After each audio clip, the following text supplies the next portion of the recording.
Sans plus tarder, on passe aux Market Movers de ce vendredi en direct sur TV Finance et sur Boursorama avec Mathieu Driol qui nous a rejoint, analyste senior chez Day by Day. Bonjour Mathieu. Bonjour Vincent. Allez, on commence avec quoi? On peut commencer avec des hausses Soitec dans un premier temps. Allez, on part sur Soitec qui a un comportement haussier, ma foi, assez net. Hein. On est sur une dynamique puissante depuis le 13 septembre dernier, avec des mouvements haussiers qui s'enchaînent et des gaps notamment. Un récent plus haut début novembre, après a été enchaîné par une phase de consolidation, de retour sur le support à 62,30 et depuis 2 jours, eh bien, on est sur une phase haussière qui semble impulsive et qui permet de viser les résistances de 2010 à 75 et puis à 81,80. La hausse se poursuit pour les minières et en particulier Eramet. Oui, un mouvement qui a été sacrément contrarié en 2 jours à la 13 et 14 novembre dernier. Et depuis, eh bien, on assiste à une reprise haussière, ma foi, assez importante, un mouvement haussier qui pourrait permettre de retourner sur les résistances à 84,39 et 87,60 dans les jours à venir.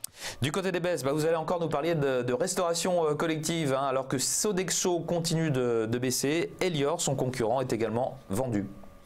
Ah oui, alors là, c'est un gap baissier absolument monstrueux, puisqu'on a une grosse dizaine de pourcents de gap. Elle fait moins 14,92 à l'heure actuelle.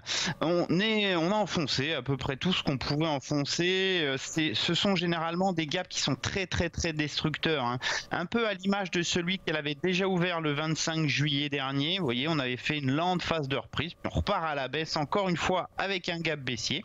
Alors en termes de support, qu'est-ce qu'on a? On a 20,30, le niveau du 22 mars, le point bas du 22 mars qui semble pour l'instant permettre une stabilisation des cours, mais je ne compterai pas trop là-dessus. Tout retour vers les derniers creux aux alentours des 22 serait pour moi un peu un sauf qui peut, les supports suivants étant à 18,50 et 17,90.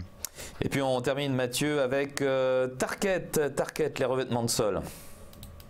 Alors là, on est en danger en fait sur Tarkett. Le titre suit une dynamique baissière depuis les sommets de juin sur des plus hauts historiques aux alentours des 44,30. Un mouvement baissier qui avait renvoyé les cours sur 33,50. Une phase de reprise bloquée par une résistance majeure à 38,60 qui a relancé la tendance baissière. Et ce matin, avec les moins de 13, les cours travaillent à nouveau le niveau des 33,50. Alors attention ce soir, en cas de clôture sous ce niveau, eh bien, on ouvrirait un nouveau potentiel de baisse vers 30,80 voire 27,50. Ça confirmerait on va dire la pression baissière d'un peu plus long terme sur le titre.